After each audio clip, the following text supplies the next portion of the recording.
Well, after months of false starts and setbacks on Capitol Hill, Speaker Mike Johnson unveiled an outline of his plan to move foreign aid through the U.S. House, but it is already getting a lukewarm reception. Capitol Hill correspondent Eric Rosales joins us now with more. Eric?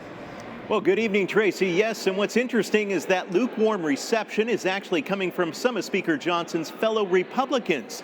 Now, on paper, the Speaker's plan makes sense. He's decided to hold 4 separate votes on what is expected to be tens of billions of U.S. tax dollars going to Israel, Ukraine, and Taiwan. Now, the 4th bill, it's going to cover secondary issues, security issues, such as a TikTok ban, economic and humanitarian loans to Ukraine, and the Repo Act, which would go after Russian oligarch money. But the challenges the Speaker now faces are multifaceted.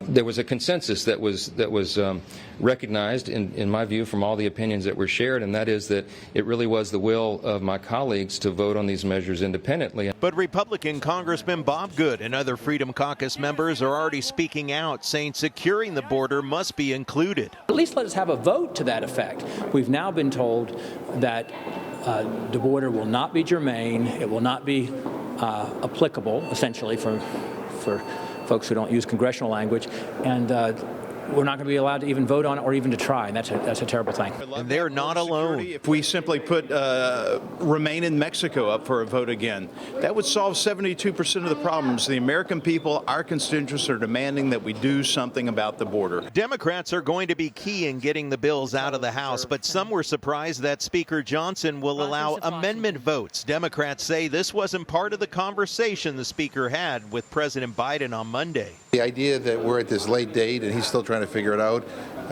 shows his inability to lead.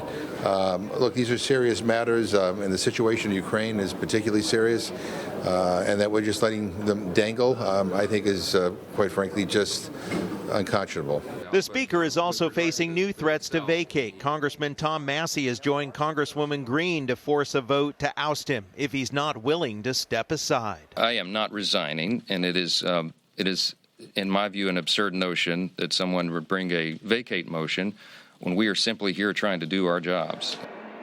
The Speaker says the text of the 4 separate bills is currently being ironed out right now, and once they get to the floor, the bills will have to pass the rule, which will need some help from Democrat votes, and that is rarely used. It's a rarely used tactic. Now, if the plan does fall apart, the Speaker will then have to pass the bills with suspension of the rules, which requires a 2/3 majority. And we have to remember that Speaker Johnson has over his head the motion to vacate and also other items where people are not too happy with the job that he's doing. It's going to be a battle for Speaker Johnson. Tracy? Yeah, no doubt there, Eric. I know a very busy day on the Hill for you. You're also following the impeachment of Alejandro Mayorkas. Tell us what's the latest there. That's right. This afternoon, it was around 2 o'clock that the House sent over the articles of impeachment against the Homeland Security Secretary Alejandro Mayorkas to the Senate. We must remember that this is a momentous occasion. Now, this has only happened 60 times in the history of the United States and has only led to 21 impeachments, 19 by trial.